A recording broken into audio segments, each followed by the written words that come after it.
ইলিশের বেড়ে ওঠা এবং জাটকা সংরক্ষণের লক্ষ্যে পদ্মা এবং মেঘনায় 2 মাস মাছ ধরার উপর নিষেধাজ্ঞা দিয়েছেন সরকার।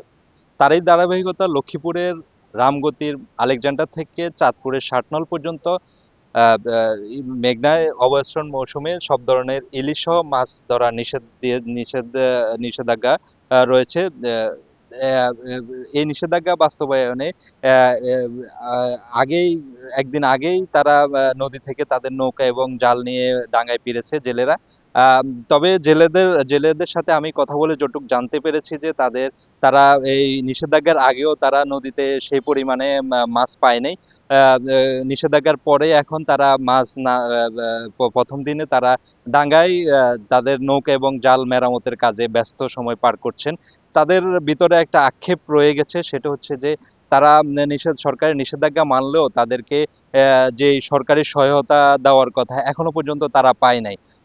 তাছাড়া তারা যেই দাঁড় দেনা করে নদীতে মাছ শিকার করত, সেই দেনা এবং ঋণের বোঝা তাদের মাথায় রয়েছে। তারা বেশিরভাগই মানে ঋণগ্রস্ত বলে আমাকে জানিয়েছেন। আমি যদি একজন জেলের সাথে আপনাদের কথা বলে দেই যে তাদের বর্তমান পরিস্থিতির কি পরিস্থিতিতে আছেন তারা, বিষয়টা যদি একটু বলতেন যে কি পরিস্থিতি আছেন এখন আপনারা। আমরা পরিস্থিতি খুবই ভয়াবহের ভিতরে আছি। ভয়াবহের ভিতরে আছি বলতে আমাদের এবার পরিস্থিতি মাছ আগেও পাইনি, এখনো হয়নি। আর সরকার নিষেধাজ্ঞা দিচ্ছে, নিষেধাজ্ঞা আমরা পালন করি। আইন সরকার আইন আমরা পালন করি, কিন্তু পালন করি হিসাব পরিমাণে আমরা যে সরকার যে কার্যকলাপ দেয় কার্যকলাপ পাইতেছি না। পাইতেছি না, এই কার্যকলাপ বলতে মনে করেন ওই যারা উপরের লোক অনেকে পায়, যারা নাম্বার সামনের লগে খায় খায় লোক তারা পায়, তারা কৃষিকাজ করে তারা পায়, অনেক মানুষের বিদেশি তারা পায়, কিন্তু আমাদের প্রকৃত জেলে যারা এরা পায় না। আর আমাদের জেলে যারা এরা বড় দুর্গের ভিতরে আছে, এদের মনে হয় কিস্তি আছে, এদের মনে হয় কিস্তি 3-4টা, ঋণ গেলাপি, গাড়ের দানা আছে। এই যেমন না আপনার গাঁবে না অনুকরণ গাঁবে মোটা লাগবে হেদের এই পয়সাই নেই যে গাঁবে কি দেখ একটা না করে 4,000 টাকা যায়। এই হলো পরিস্থিতি। এখন আমাদের একটা আবেদন হলো সরকার যদি ওই স্কুলে যেই টাকাটা যেভাবে দেয় বিভাগ দিলে জেলে মোটামুটি শান্তিতে পাইতো। যে আমি যদি আরেকজন জেলের সাথে আপনাকে কথা বলাই যে তার বর্তমান পরিস্থিতি কি, তিনি কেমন, পরিবার নিয়ে কি সমস্যায় আছে। পরিবার নিয়ে তো সরকার এবার মাছ পাই না, সরকার অবরোধ দিয়েছে, আমরা অবরোধ মানি সরকারের।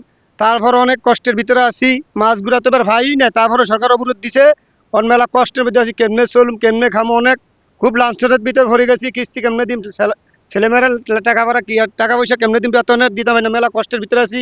তো সরকার দেয় অনুরোধ হচ্ছে আমাদের যে জিনিসটা দেয়, যে সরকার যদি স্কুলের মধ্যে যেমনি বিকাশে দেয় এভাবে দিলে আমরা সবচেয়ে একটু খুশি হতাম, আর সরকারের কষ্ট অবদান জানাইতাম, সরকারকে ধন্যবাদ জানাই আমি।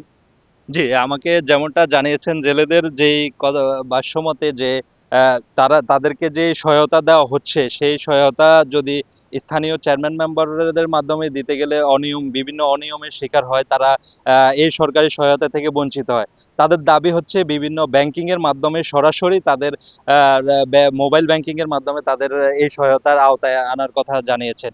আমি কথা বলেছি এখানকার মৎস্য কর্মকর্তার সাথে, তিনি আমাকে যেমনটি জানিয়েছেন জেলায় বেসরকারি হিসাবে প্রায় 65,000 জেলে রয়েছে। এর মধ্যে নিবন্ধিত জেলের সংখ্যা 43,472 জন।